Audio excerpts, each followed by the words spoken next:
Hi everyone. Before we start, let me set a benchmark. Unlike many videos where you have to watch 20 minutes to get the answer, but on this channel we got straight to the point. So today I'm going to show you a real Amazon catalog case where everything looked perfectly fine. The listing was active, no suppression, no policy violation, no account health impact, nothing. But hidden inside the variation family was a problem that Amazon had already flagged once before. And here is a scary part. Amazon originally accepted the variation, then later decide it was not valid. If you sell on Amazon and manage variation, this video could save you from a future violation. So the story starts after the seller had already resolved an invalid variation grouping violation. The issue happened before we got involved. Amazon had flagged one child ASIN because of categorization inconsistency inside the variation. So eventually that violation was cleared, case closed, or at least everyone thought it was. Most sellers would stop there, but this seller asked a very smart question. If one child ASIN had categorization issue, what about the rest of the variation family? And honestly, that's where things became interesting. So the seller was not dealing with any emergency, no suppression, no standard inventory, no listing removal. The listing was selling normally. The goal was not fixing damage. The goal was preventing future damage. So when we reviewed the variation family, we noticed that some child ASIN were using different categorization attributes than the rest. Not visible to the customer, no obvious from the front end, but visible inside Amazon's catalog structure. This is where I need every Amazon seller to pay attention. Many sellers believe if Amazon accepted my inventory file, then everything must be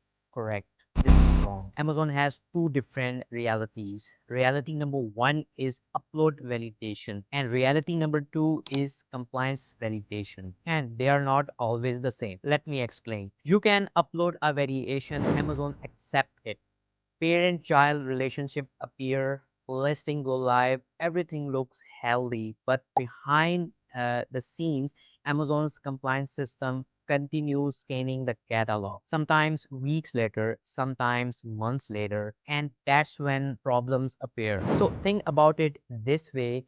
The upload process is like a security guard checking your ticket. The compliance system is like an auditor reviewing the same entire building afterward. So the security guard might let you in, but the auditor might later discover something is wrong. That's exactly what happened here. Amazon evaluates something called grouping attributes. For a variation family to remain valid, certain attributes need to stay aligned across all children. These can include brand, manufacturer, item form, product type, browse node, item type, keyword. If these don't match properly, Amazon may decide the variation should never have existed in that structure. So when we compare the child ASIN, we discovered two of them were using categorization attributes that did not match the rest of the variation family, specifically the product type and the item type keyword. So now remember, the variation was still active. Customer could still buy, nothing looked broken. But structurally, these ASIN were exposed to the same risk that had already triggered a violation elsewhere in the family. Now, you might think just change the categorization, not so fast. Amazon has changed significantly over the last few years. Many categorization attributes are no longer fully controlled by seller contributions. So today the challenge is often not identifying the correct value. The challenge is convincing Amazon to approve the correction.